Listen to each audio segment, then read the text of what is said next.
বৈবস্বত নামক সূর্যদেবীর 10টি পুত্র সন্তান হয়েছিল। সেই 10টি পুত্র সন্তানের নাম কি ছিল? ইক্ষ্বাকু, নবগ, ধৃত, সরজাতি, নবিশ্বন্ত, কবি, দৃষ্টা, পুরুষ, পৃষ্ঠ এবং নৃব। কিন্তু এই সন্তানগুলো না পরে জন্ম নিয়েছিল 10টি সন্তান। তিনি যখন প্রথম জীবনে তিনি যখন বিবাহ করেছিলেন, বিবাহ করার পরে বহুদিন যাবৎ তিনি নিঃসন্তান ছিলেন, কোনো সন্তানাদি তিনার হয় নাই। তাই গুরু বৃহস্পতির সঙ্গে আলোচনা করলেন যে কি করলে পরে আমার পুত্র সন্তান উৎপত্তি হইবে। গুরু বৈশিষ্ট্য বললেন তাহলে তুমি একটি যজ্ঞ করো। এবং তিনি সেই যজ্ঞ করেছিলেন। যজ্ঞের চরু খাওয়ার পরে সেই যজ্ঞটা ছিল মিত্র বরুণ যজ্ঞ। মিত্র বরুণ যজ্ঞের দ্বারা পুত্র সন্তান লাভ করা যায়, তাই তিনি মিত্র বরুণ যজ্ঞ করেছিলেন। আর সেই যজ্ঞের প্রভাবে তিনার একটি কন্যা সন্তান জন্ম হয়ে গিয়েছিল। যখন কন্যা সন্তান জন্ম হলো তখন বলছেন, গুরুদেব আপনাদের মন্ত্রের কি এরকম বেবিচার হয়? আমি যে পুত্র সন্তান প্রাপ্তির জন্য যজ্ঞ করলাম, তাহলে আমার কন্যা সন্তান হলো কেন? গুরুদেব বললেন, আমি যখন যজ্ঞের পূর্ণাহুতি প্রদান করছি না, তখন তোমার স্ত্রী এসে কানে কানে আমাকে বলছে আমি একটা কন্যা রত্ন চাই। তোমার সংকল্প ছিল পুত্র সন্তান পাওয়ার জন্য, কিন্তু তোমার স্ত্রী চাচ্ছেন কন্যা সন্তান চাই। কন্যা লক্ষ্মী, আগে লক্ষ্মী আসে ঘরে। তো যাই হোক, সেইভাবে আমি মন্ত্র বলেছিলাম বলে তোমার এই কন্যা সন্তান হয়েছে। যাই হোক, কন্যার নাম রাখলাম আমরা ইলা। ইলা ধীরে ধীরে বড় হচ্ছেন। এখন রাজা চিন্তা করছেন যে এই মেয়ে তো কখনো রাজ্যে বসে রাজ্য পরিচালনা করতে পারবে না। গুরুদেব আমি কিন্তু এতে সন্তুষ্ট নয়, কারণ আমার পুত্র হইলে না ও রাজগদ্দিতে বসতো, রাজা হতো, রাজ্য পরিচালনা করত। বলে ঠিক আছে, তাহলে তুমি যখন সন্তুষ্ট নয় ওই মেয়েটাকে নিয়ে আসো, আমি তাকে ছেলে বানিয়ে দিয়ে দিব। বৈশিষ্ট্যমণি তিনার তপস্যার এমনই শক্তি, এমনই প্রভাব ছিল যে ওই ইলাকে আনলেন, এনে কাপড় দিয়ে ঢেকে মন্ত্রমুগ্ধ করে যখন ছাড়লেন, তখন সে নারী থেকে পুরুষে রূপান্তরিত হয়ে গেল। সে পুরুষ হয়ে গেল। এবার সন্তুষ্ট তো রাজা, এবার তোমার ছেলেকে যুবরাজ বানাও, রাজগদ্দিতে বসাও, আমি চললাম। ছেলে এখন যুবরাজ হয়েছে, তার নাম এখন পরিবর্তন হয়েছে। যখন ছিল মেয়ে ছিল তখন তার নাম ছিল ইলা, এখন সে ছেলে হয়ে গেছে, এই জন্য তার নাম রাখেন সুধন্য। সুধন্য একদিন বলছে, বাবা আমি তো এখন অনেক বড় হয়ে গেছি, তো আমাদের রাজ্যের সীমানাটা কতটুকু একটু আমি ঘুরে দেখে আসি না। আমাদের প্রজারা কে কেমন ভাবে আছে, কি করতেছে, প্রজাদের সুখ দুঃখ দেখার জন্য একটু যাও। ঠিক আছে যাও। একদল লোক সঙ্গে করে নিয়ে, হাতি ঘোড়া সঙ্গে করে নিলেন, রথ খাওয়া দাওয়া সঙ্গে করে নিয়ে বেরিয়েছেন। ঘুরতে ঘুরতে ঘুরতে ঘুরতে তিনার পিতার রাজ্যের সীমানা পার হয়ে এমন একটি জঙ্গলের মধ্যে প্রবেশ করছেন, যে জঙ্গলের মধ্যে পার্বতী দেবীর অভিশাপ ছিল, ওখানে যদি কোনো পুরুষ লোক যায় তাহলে সে নারী হয়ে যাবে। কর্ম এমনই বস্তু, কপালের লিখা। তারা অজান্তে সেখানে উপস্থিত হয়েছেন, আর তখন তিনি নারী রূপ প্রাপ্ত হয়ে গিয়েছেন। এবার নারী রূপ যখন প্রাপ্ত হয়ে গিয়েছেন, তখন তিনি লজ্জায় আর সেখান থেকে বেরিয়ে আসছেন না। লজ্জায়, কারণ সেই রকম পোশাক তো তারা পরে যায় নাই। পুরুষ লোক যেভাবে গিয়েছে সেইভাবে গিয়েছে, আর ওখানে গিয়ে নারী হয়ে গেছেন। এখন এই বস্ত্র নিয়ে এইভাবে কেমন করে বাড়ি ফিরে যায়, তাই খুব লজ্জিত, যাচ্ছেন না। না গিয়ে কি করলেন, তিনি ওই বনের মধ্যে ঘুরতে শুরু করলেন। বনের মধ্যে ঘুরতে শুরু করেছেন। তখন তিনি চিন্তা করলেন, তাহলে এখন উপায় কি? আমার যে চলে গেল। তখন তিনি পুত্র সন্তানের জন্য এবার আবার ব্যবস্থা করলেন। এইবার তিনি একটা হাঁচি দিয়েছেন। হাঁচি যখন দিয়েছে, নাকে দিয়ে বীর্য ঊর্ধ্বরেতা হয়ে পড়ে গেল, আর তার থেকে এক সন্তান জন্ম নিল, যার নাম ইক্ষ্বাকু বলা হয়। জন্ম হওয়ার পরে এখন সেই ছেলেকে কে বড় করবে, লালন পালন করবে? সেই ছেলেকে স্তন দুগ্ধ পান করাতে হবে তো, সদ্যজাত শিশু। ঋষিরা তখন ইক্ষুদণ্ডের রস তাকে খাওয়িয়েছিলেন, আখের রস। এই জন্য তার নাম ইক্ষ্বাকু হয়েছিল। তারপরে আরো অন্যান্য পুত্রগণ হয়েছিল। বৈবস্বত মনুর দ্বিতীয় পুত্র পৃষদ্যকে বললেন যে এক কাজ করো, তুমি গুরুদেবের বাড়িতে যাও এবং গুরুদেবের সেবা করো। গুরুদেবের বাড়িতে গিয়েছেন, গুরুদেব বললেন তুমি আমার গোশালায় কাজ করো। দেখেছেন রাজার ছেলেরাও গুরুগৃহে গিয়ে গোশালায় কাজ করতেন। গোশালায় তিনি কাজ করতে গিয়েছেন, একদিন এক বাঘ ঢুকেছে গোশালায়। বাঘের গর্জন শুনে তিনি ঢাল তরোয়াল নিয়ে গিয়েছেন বাঘকে বধ করতে। রাতের অন্ধকারে বাঘ মনে করে যখনই তরোয়াল চালিয়েছেন, একটা গরুর বাচ্চার উপরে পড়ে যায়। গরুর বাচ্চাটি মারা যায়, তো বাঘের কিন্তু কান কেটে পড়ে গেছিল, কানের সাইডটা কেটে পড়ে গেছিল। তথাপ্রিয় গুরু বৈশিষ্ট্য অভিসম্পাদ দিলেন, তুই গোহত্যা করলি, যা তুই শূদ্র কুলে গিয়ে জন্মগ্রহণ কর। আচ্ছা দেখেন তো, তাহলে কশ্যপ ঋষি তো ব্রাহ্মণ, ব্রাহ্মণের পুত্র বৈবিষ্যান সূর্য হলেন, আর তার পুত্র এখন শূদ্র হয়ে গেলেন। বৈবিষ্যানের এক পুত্র নাম ছিল পৃষদ, সে শূদ্র হয়ে গেল। করুষ যে সে যুদ্ধবিদ্যা শিখেছিল বলে সে ক্ষত্রিয় হয়ে গেল। দৃষ্ট নামে যে পুত্র ছিল, সে ঠাকুরের সেবা পূজা করতে বলে সে ব্রাহ্মণ হয়ে গেল। আর দৃষ্টের পুত্র যে নভাগ ছিল, তিনি বৈশ্যতলা বৈশ্য হয়ে গেলেন। তাহলে এই যে ব্রাহ্মণ ক্ষত্রিয় বৈশ্য শূদ্র, দেখা গেল এইগুলা সব কর্মের উপরে নির্ভর করে, জন্মের উপরে নয়। প্রমাণ তো এখানেই হয়ে গেল, একই বাপের দেখো চার ছেলে, চার রকম হয়ে গেল। এবার বললেন যে তিনার আরেকটি পুত্র নাম ছিল সরজাতি নামে এক পুত্র ছিল। এই সরজাতি নামে যে পুত্র ছিল, এই পুত্র বিবাহ করেছে এবং তার একটি কন্যা হয়েছে। কন্যার নাম রেখেছে সুকন্যা নামটা। সেই কন্যা যখন বড় হয়েছে, তখন বলছে বাবা আমি পিকনিকে যাব, বনভোজন করতে যাব। তাই বনভোজনের জন্য এমন একটি বনে বনভোজন করতে গিয়েছেন যে সেই বনটা ছিল ভৃগুপুত্র চবন ঋষির বন। তারা জানতেন না। বনে গিয়েছেন, রান্না বান্না খাওয়া দাওয়া নাচ গান হচ্ছে। সুকন্যা তার সখীদেরকে নিয়ে ঘুরতে গিয়ে হঠাৎ করে দেখে এক বট গাছের নিচে কতগুলা উই মাটির ঢিপি, আর সেই উই মাটির ঢিপির থেকে জোনাকি পোকার মতো আলো বেরিয়ে আসতেছে। এই দেখ দিয়ে কি সুন্দর আলো দেখা যাচ্ছে। তিনি একটা শলাকা নিয়ে ওর মধ্যে খোঁচা দিয়েছেন, রাস্তাটা বড় হবে, আলোটা বেশি দেখা যাবে। কিন্তু যেই খোঁচা দিয়েছেন, এমনি ফিস করে দিয়ে রক্ত বেরোতে শুরু হয়েছে। ভয় পেয়ে সবাই চলে গেলেন। আর সঙ্গে সঙ্গে কি হলো, সবার উদরাম রোগ দেখা দিল, সবার মলমূত্র ত্যাগ বন্ধ হয়ে গেল, পেট ফুলে যাচ্ছে, প্রাণ। কি হলো, এখানে এসে আমরা কার চরণে অপরাধ করলাম? কেউ তো করি নাই, এই কে কি করেছে বলো তো? তখন সুকন্যা সমস্ত ঘটনা বললেন। রাজা তখন জিজ্ঞেস করছেন কি করব? আশেপাশের মুনিরা বললেন যে এখানে ভৃগুপুত্র চবন মুনি বসে তপস্যা করেন, ওই তার চোখটা তোমরা কানা করে দিয়েছে তোমার মেয়ে।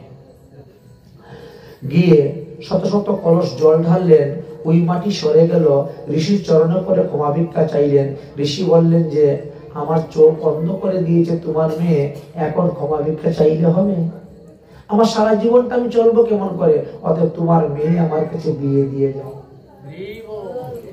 সে এখন আমার সারা জীবন সেবা করো। বাবা তখন বুঝাইলেন, মারে ও সাবধানে সেবা করবে, ঋষি কিন্তু খুব ক্রোধী। ঠিক আছে, ঋষির কাছে বিবাহ দিয়ে গেলেন। আর কিছুদিন পরে স্বর্গ হইতে অশ্বিনী কুমার আসছেন, তারা নিমন্ত্রণ দেওয়ার জন্য ঋষিকে যজ্ঞশালায় অনুষ্ঠানে যাওয়ার জন্য। ঋষি বললেন, দেখো তোমরা সূর্যদেবের পুত্র হওয়া সত্ত্বেও তোমরা দেবতা বলে গণ্য হও না। ইন্দ্র তোমাদেরকে কখনো যজ্ঞের ভাগ দেয় না, দেবতাদের আসনে বসাও না, কিন্তু তোমরা স্বর্গের বৈদ্য। তোমরা যদি আমার চক্ষু ভালো করে দিতে পারো, আমার বৃদ্ধ অবস্থা দূর করে যৌবন অবস্থা ফিরিয়ে দিতে পারো, তাহলে আমি কিন্তু তোমাদেরকে যজ্ঞের ভাগ দিব, আমি তোমাদেরকে দেবতা বলে প্রতিষ্ঠিত করে দিতে পারবো। আর এই রূপে অশ্বিনী কুমারগণ তারা কি করলেন, ওই চবনব্রাশ নামক ঔষধ তৈরি করলেন, পরে চবনমণিকে সেবন করালেন, স্নান করিয়ে নিয়ে আসলেন, আর তিনি তখন রূপ যৌবন ফিরে পেয়েছিলেন। রূপ যৌবন ফিরে পাওয়ার পরে তিনি শ্বশুর বাড়িতে গিয়েছেন, আর শ্বশুর মশাই সজ্জাতি রেগে গিয়েছেন, আমি না এক বৃদ্ধ সাধুর কাছে তোকে বিয়ে দিয়েছি, আর তুই এক যুবক ছেলের হাত ধরে ষষ্ঠী নষ্টি করে ঘরে আসছিস, খবরদার, তোকে ঘরে ঢুকাবো না। সুকন্যা বলছে, বাবা, ইনি তোমার সেই জামাতা। স্বর্গের বৈদ্য অশ্বিনী কুমারের ঔষধ খেয়ে তিনি এখন যৌবন অবস্থা প্রাপ্ত হয়ে গেছেন। এখন যজ্ঞ করে এদেরকে যজ্ঞের ভাগ দিতে হবে, এদেরকে দেবতা বলে গ্রহণ করতে হবে। ঠিক আছে, তাই তো যজ্ঞের ভাগ দিলেন এবং দেবতা বলে তাদেরকে ব্যবস্থা করলেন, কিন্তু ইন্দ্র এতে মানলেন না, রাজি হলেন না। ইন্দ্র তখন কি করেছিলেন, বজ্র হাতে নিয়েছিলেন এই চবনমুনিকে বধ করার জন্য। চবনমুনি তিনার তপস্যা দ্বারা ইন্দ্রের হস্তকে স্তম্ভন করে দিয়েছিলেন, ইন্দ্র হাত আর নিচের দিকে নামে না। আপনারা শুনেছেন না, কুম্ভ মেলায় এক সাধু বাবা এসেছে, 15 বছর ধরে হাত উপর দিকে আছে, হাত আর নিচের দিকে নামে না, স্তম্ভ।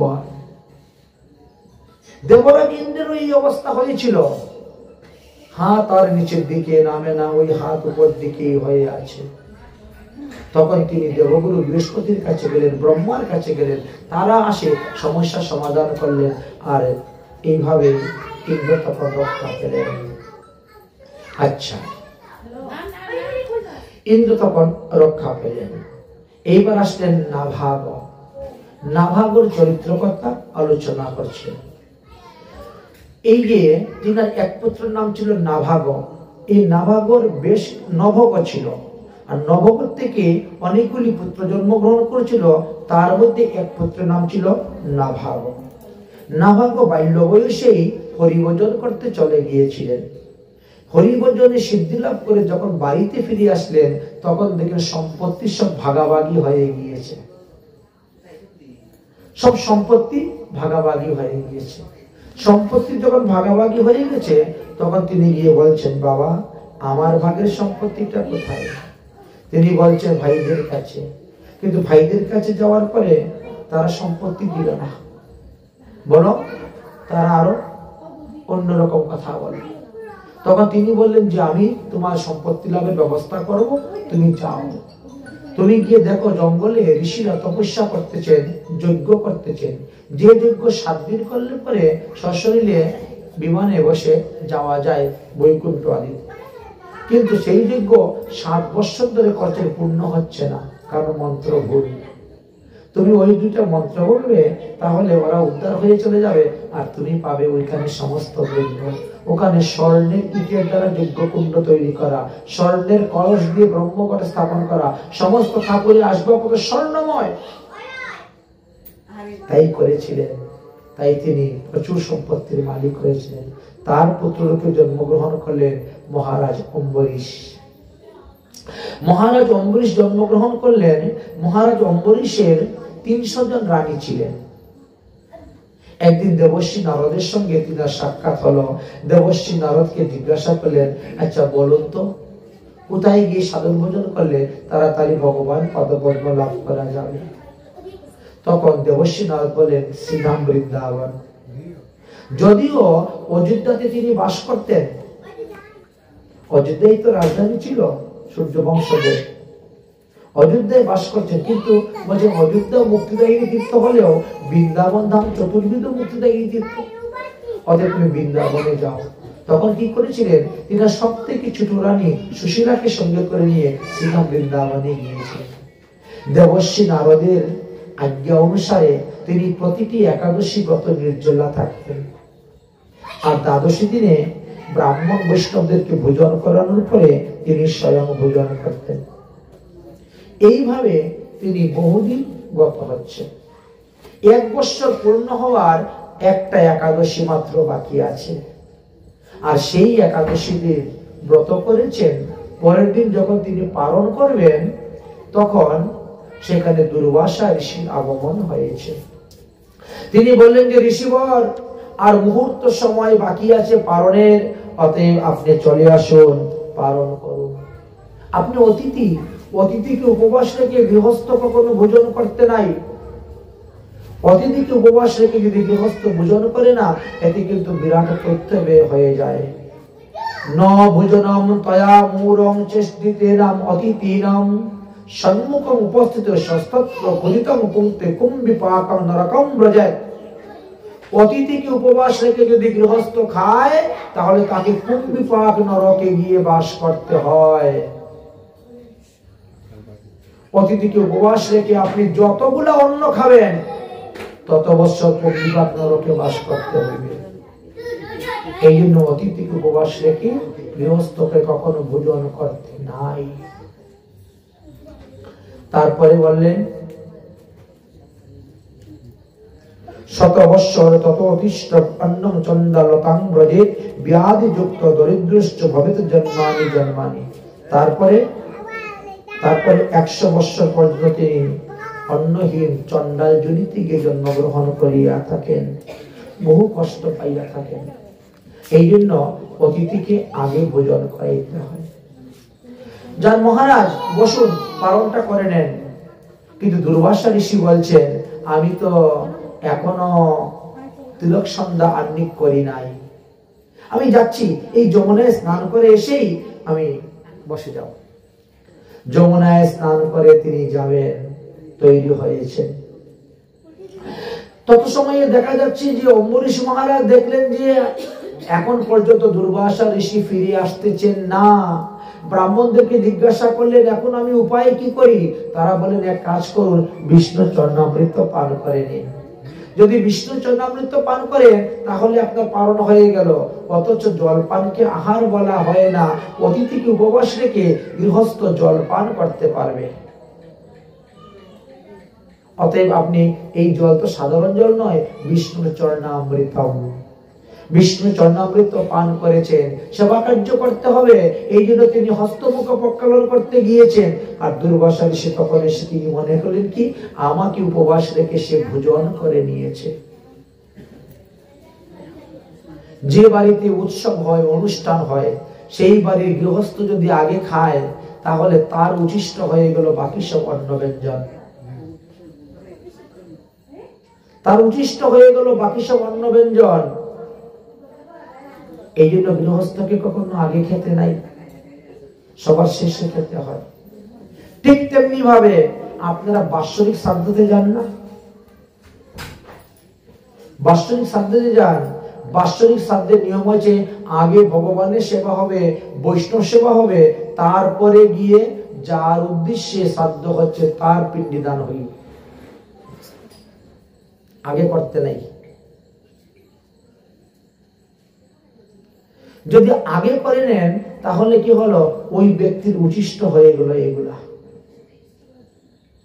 আপনারা বৃন্দাবনে গেলে পরে দেখবেন, আপনি যদি বলেন যে আমার বাবার তিথি, এই উপলক্ষে আমি কালকে একটু বৈষ্ণব সভা দিব 100 মূর্তি, যে কোনো মঠ মন্দির ঠিক আছে নিয়ে আসো, তোমার বাবার ফটো থাকলে নিয়ে আসো, বা নাম গোত্র লিখে দাও। কিন্তু তোমার বাবার নামে ভোগটা কখনো হবে? ভগবানের সেবার পরে, বৈষ্ণব সেবার পরে গিয়ে তোমার বাবার নামে ভোগ হবে, তার আগে হবে না। কিন্তু আমাদের দেশে কিছু কিছু জায়গায় আমরা দেখি এমন কিছু লোক আছে যে ঠাকুর ঘরের ভিতরেই মিতার ভোগ লাগিয়ে দেয়। এটা অনুচিত, এটা অশাস্ত্রীয়, এটা অপসিদ্ধান্ত, এটা কুসিদ্ধান্ত, এটা সুসিদ্ধান্ত নয়। ওরা কি করে, ভগবানের নামে একটা ভোগ দেয়, মিতার নামে আরেকটা ভোগ দেয়, এটা আরো অপসিদ্ধান্ত। আরে ভগবানকে নিবেদন করবে, তারপরে সেই প্রসাদ তো মিতাকে দিবে, মিতা মতে মৃত ব্যক্তিকে দান করবে। আর সেখানে যদি বৈষ্ণব অমৃত দেওয়া হয় তাহলে তো আরো লাভ। এই জন্য বৈষ্ণবরা প্রসাদ পেয়ে চলে যাওয়ার পর সেই বৈষ্ণব অমৃত নিয়ে ওই মৃত ব্যক্তির উদ্দেশ্যে দান করতে হয়। আর ভগবানের নিবেদিত দ্রব্য হলো প্রসাদ, আর বৈষ্ণবের অমৃত হলো মহা মহা মহা প্রসাদ। তাহলে মহাপ্রসাদ দিয়ে আপনি মৃত ব্যক্তির উদ্দেশ্যে দান করতেছেন। এটা শুধু খালি যে গৃহস্থ বৈষ্ণবের ক্ষেত্রে এমন নয়, ত্যাগী বৈষ্ণবের ক্ষেত্রে হয়। এমনকি যে সদাচারী বৈষ্ণবের জন্য না, না, ও সদাচার ছাড়া বৈষ্ণবের ক্ষেত্রে হয়। সবার ক্ষেত্রে এটা বিশেষ নিয়ম, আর এই নিয়মটাই মেনে আসে। তো যাই হোক, দুর্বাসা ঋষি কিন্তু রেগে গেলেন, আমাকে উপবাস রেখে তুমি ভোজন করছো, এখন কি আমরা তোমার উচ্ছিষ্ট খাবো? এতদিন শুনেছিলাম অম্বরীশ নাকি মহা বৈষ্ণব সাধু, কিন্তু আজকে তো দেখলাম তোমার মধ্যে কোনো বৈষ্ণবতাই নেই। আমাকে অপমান করলে, তুমি নিমন্ত্রণ দিয়ে তুমি আমার আগে খেয়ে নিলে, মানে আমাকে অপমান করা হলো, অসম্মান করা হলো, অশ্রদ্ধা করা হলো, তার ফল তো তোমাকে ভোগ করতেই হবে বলে মাথার থেকে টান দিয়ে একটা চোখা ছিঁড়ে ফেলে দিয়েছে। ক্রোধ কিভাবে! কিন্তু সেই জটার থেকে দেখো এক কৃত্য অনল, ক্রোধানলের এক অগ্নি সদৃশ্য মানুষ সৃষ্টি হয়ে গেল। সে বলছে দুর্বাসা ঋষিকে আদেশ করুন, কেন আমাকে সৃষ্টি করেছেন, কি করব? বলে এই অম্বরীশ রাজাকে পুড়িয়ে ছারখার করে দাও। ওই আগুনের মানুষ যখন যাচ্ছে অম্বরীশ রাজাকে ধরার জন্য, ধরলে পুড়ে যাবে, কিন্তু অম্বরীশ রাজা একটুকু ভয় পেলেন না, এক পাও পিছু হাঁটলেন না, তিনি সোজা দাঁড়িয়ে ভগবানের স্তুতি করছেন। ভগবান যখন দেখলেন আমার ভক্তকে বিপদাপন্ন, সঙ্গে সঙ্গে সুদর্শন চক্র ছেড়ে দিয়েছে। সুদর্শন চক্র এসে কি করলো? সুদর্শন চক্র এসেই ওই আগুনের মানুষটাকে আগে পুরালো, আর তারপরে দুর্বাসা ঋষিকে মারার জন্য ছুটলো। দুর্বাসা ঋষি ছুটে পালালো। আচ্ছা, তাহলে এইবার দেখেন কিভাবে ঘটনাটা ঘটছে। যদি অম্বরীশ মহারাজ ভয়ে পালিয়ে যেত, দৌড়তো, তাহলে কিন্তু ভগবানেরই কৃপাটা হতো না। কারণ সে নিজেকে নিজে রক্ষা করার চেষ্টা করতেছে, তখন ভগবান রক্ষা করতে আসেন না। সে তো আমার উপর ভরসা নয়, সে তার নিজের দেহ বলের উপর ভরসা, তো আমি তাকে রক্ষা করতে যাবো কেন?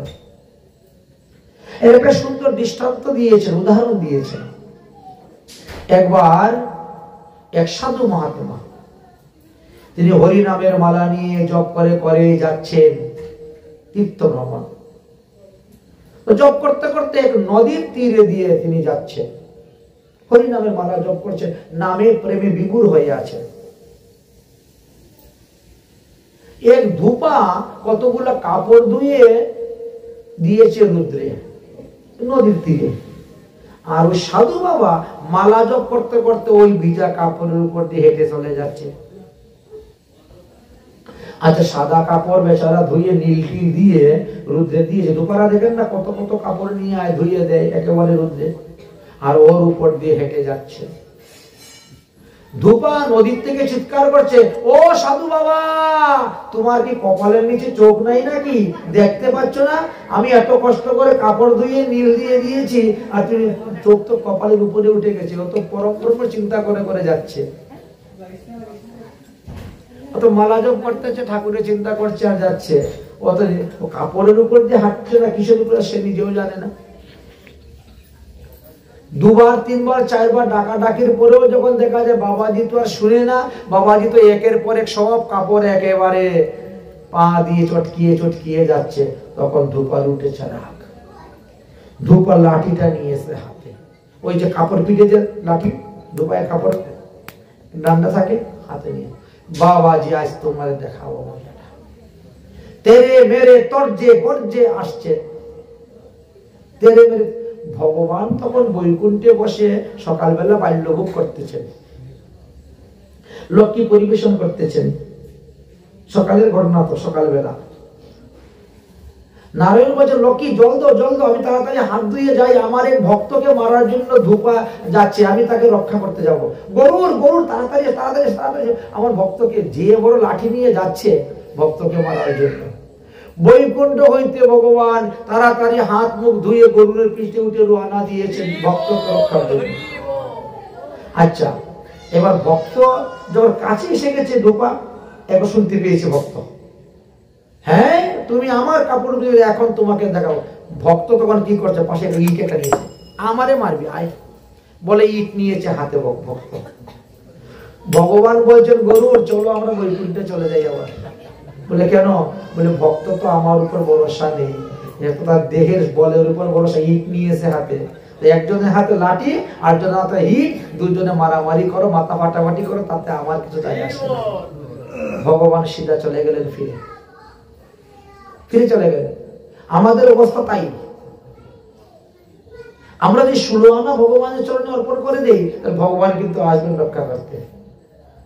আমরা দেহবল জনবলের উপর ভরসা নিয়ে আছি, ছেলে মেয়ে আত্মীয় স্বজন ইষ্টি কুটুম্ব তার উপর ভরসা নিয়ে আছি। এই জন্য ভগবান বিপদকালেও আমাদেরকে দেখতে আসে না, আনলে আসতেন, এটা পরিষ্কার কথা। অম্বরীশ কিন্তু 16 আনা ভাবে মন ভগবানের চরণে দিয়েছেন। অম্বরীশ কোনো সাধারণ ব্যক্তি নয়। সত্যযুগে প্রহ্লাদ মহাশয় যে নববিধা ভক্তির কথা বলে গিয়েছেন, সেই নববিধা ভক্তি প্রহ্লাদ মহাশয় নিজেও যাজন করতে পারেন নাই, কিন্তু অম্বরীশ মহারাজ নববিধা ভক্তি যাজন করেছিলেন। এরা সমস্ত দেহ সমস্ত ইন্দ্রিয় সব ভগবত সেবায় নিয়োজিত করেছিলেন। তার প্রেমেতে বশীভূত হয়ে ভগবান সুদর্শন চক্র পাঠিয়েছেন। এদিকে নিজের প্রাণ রক্ষার জন্য ছুটছেন দুর্বাসা ঋষি। কোন দিকে যাবেন? যেদিকে যাচ্ছে তার পিছনে পিছনে যাচ্ছে সুদর্শন চক্র। তিনি সর্বপ্রথম ব্রহ্মার কাছে গিয়ে উপস্থিত হয়েছেন। ব্রহ্মাজি, আমি আপনার শরণে শরণাপন্ন, আপনি আমাকে রক্ষা করুন। ব্রহ্মা তখন কি বলছেন? ক্ষুদ্রাণাং মহতেশ্চৈব ভক্তানাং রক্ষয়াংশ্চ। ভক্তবৎসল শ্রীহরি তিনার ক্ষুদ্র বৃহৎ সব ভক্তদেরকে রক্ষা করেন। তাই ভক্তদের উপরে তুমি এত ক্রোধিত হয়ে গেলে কেন? অম্বরীশের মতো পরম বৈষ্ণবকে তুমি মারতে গেলে কেন? তার তো কোনো দোষ ছিল না, সে তো বিষ্ণুর চরণামৃত পান করেছে পারণ রক্ষার জন্য। কারণ পারণ যদি দ্বাদশীর মধ্যে না করে, তার 1 বৎসরের একাদশী ব্রতের ফল নষ্ট হয়ে যাবে। এই জন্য একাদশী সংযুক্ত দ্বাদশীতে ব্রত করলে দ্বাদশীর মধ্যেই পালন করতে হইবে। আর শুদ্ধ দ্বাদশী যদি করেন, মহা দ্বাদশী ব্রত করে, তবে কি ত্রয়োদশীতে পালন করা যায়, নতুবা ত্রয়োদশীতে পালন করা যাবে না। একাদশী ব্রত করলে পরে পালনের মাহাত্ম্য সবথেকে বেশি। ওই নির্দিষ্ট সময় দেখে পালন করতে হবে। যদি আপনি সময় অতিক্রম করে পালন করেন, তাহলে কিন্তু আপনার প্রত্যয় হবে, ক্ষতি হবে।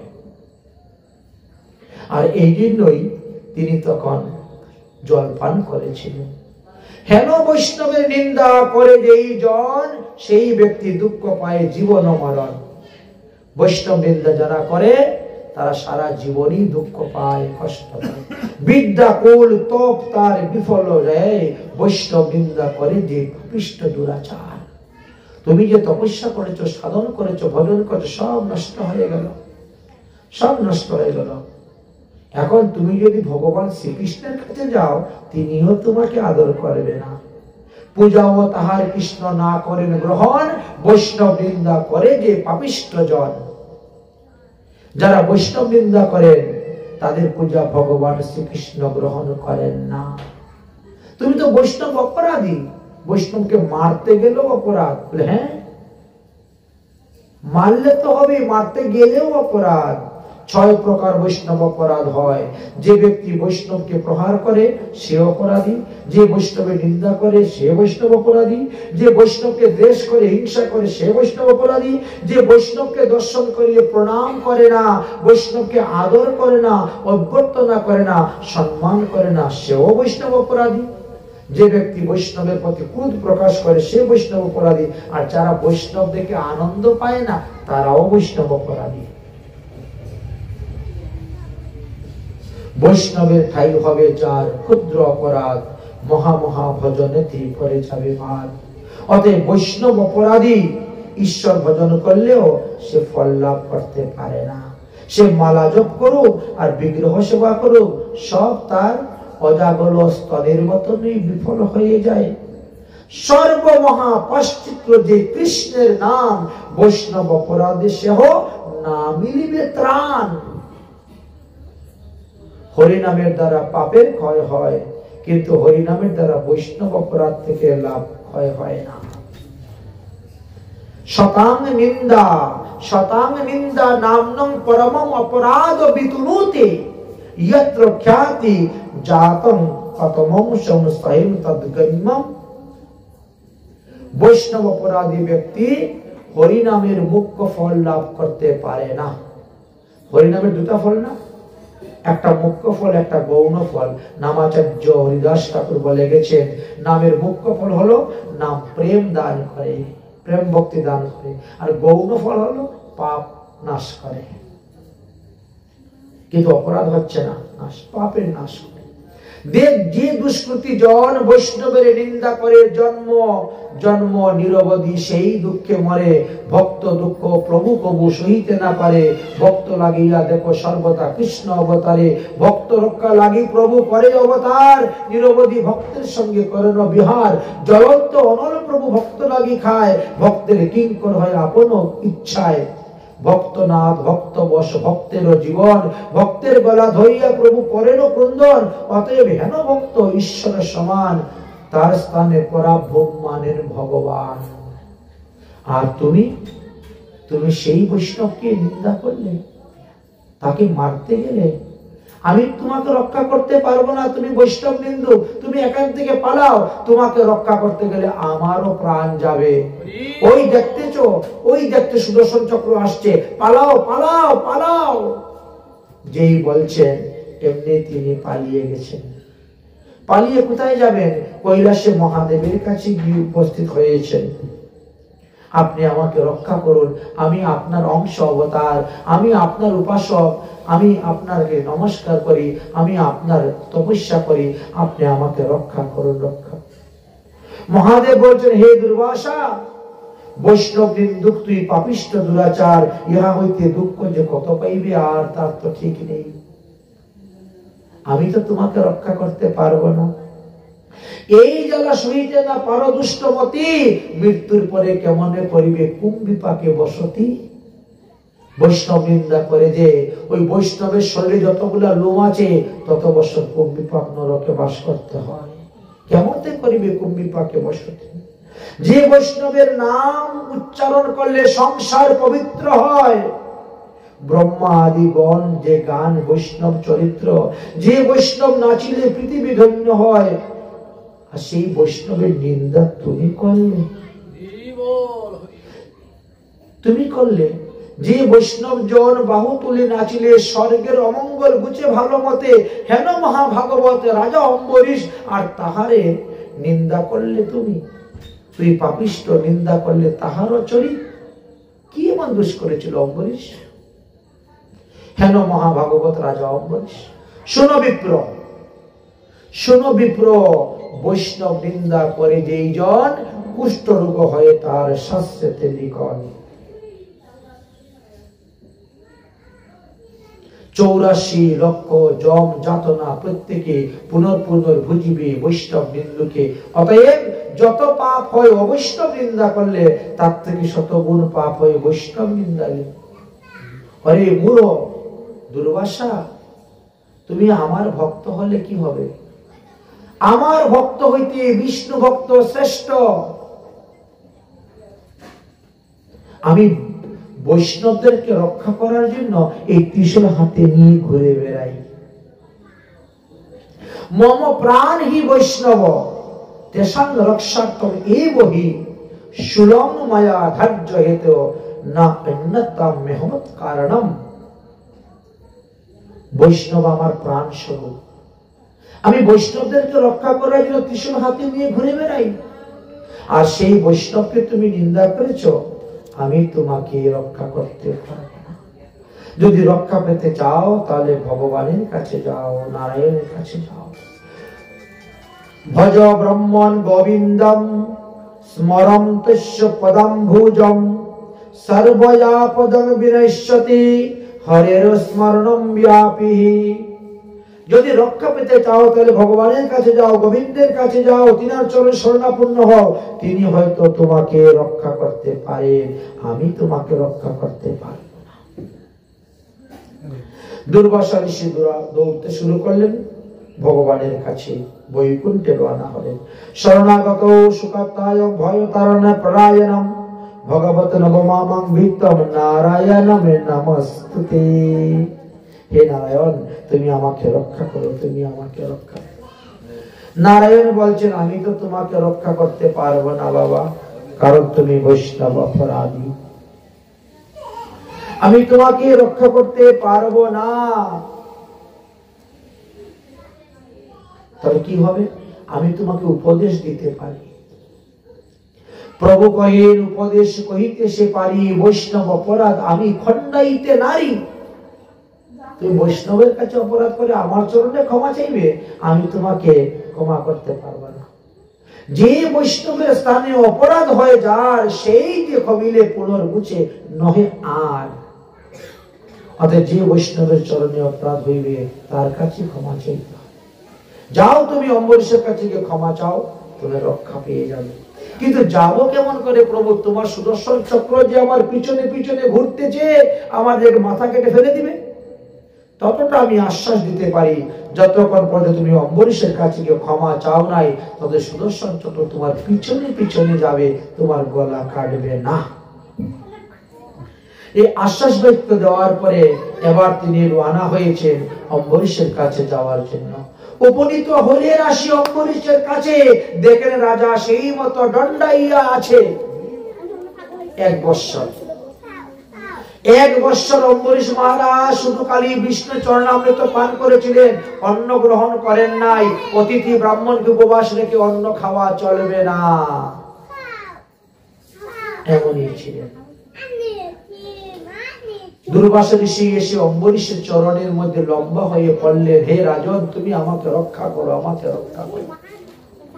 অম্বরীশ মহারাজ তখন দুর্বাসা ঋষিকে তুলে আলিঙ্গন করলেন, আর আলিঙ্গন করার পরে সুদর্শন চক্রকে হাত জোড় করে বললেন, হে সুদর্শন চক্র, আমি যদি ভগবানের ভজন করে থাকি তাহলে সেই পুণ্যের প্রভাবে এই ব্রাহ্মণের প্রাণ ভিক্ষা চাচ্ছি। সুদর্শন চক্র, তুমি তাকে হত্যা করিও না, তাকে মারিও না, বধ করিও না, তুমি ফিরে চলে যাও। সুদর্শন চক্র তখন অম্বরীশ মহারাজের ঠাকুর ঘরের নিচে চলে গেলেন, গিয়ে ঠাকুরের সিংহাসনের মধ্যে তিনি বসে গেলেন। রাজা কোন মুনিবর, আর কোনো ভয় নাই, আর কোনো ভয় নাই, এবার তুমি সেবা গ্রহণ করো। অতিথি আমার গৃহে এলে মহাশয়, তুমি না খাইলে মোর পারণ নাহি হয়। দুর্বাসা কহিলেন, আমি সুদর্শনের ভয়ে, শুনো রাজা, প্রাণ নিয়ে গেল পলাইয়ে। রাজা কোন সুদর্শনের আর ভয় নাই। মুনি বলে, দাও দাও, পরমান্ন খাই। এইবার সেবা গ্রহণ করলেন, আর করার পরে তিনি তিনার যথাস্থানে গমন করলেন। দেখলেন, এই যে মহিমার কথা দিলেন, এতে দ্বারা আমরা বুঝতে পারলাম যে ভগবান শ্রীকৃষ্ণের চরণেই আমাদেরকে শরণাপন্ন হতে হবে, 16 আনা ভাবে। যদি 16 আনা ভাবে আমরা না হই, তাহলে হবে না, ভগবানের কৃপা পাওয়া যাবে না। এই স্থানীয় অম্বরীশের চরিত্র কথা আমরা বিশ্রাম নিচ্ছি, এবার ইক্ষ্বাকু বংশের কথা আসতেছে।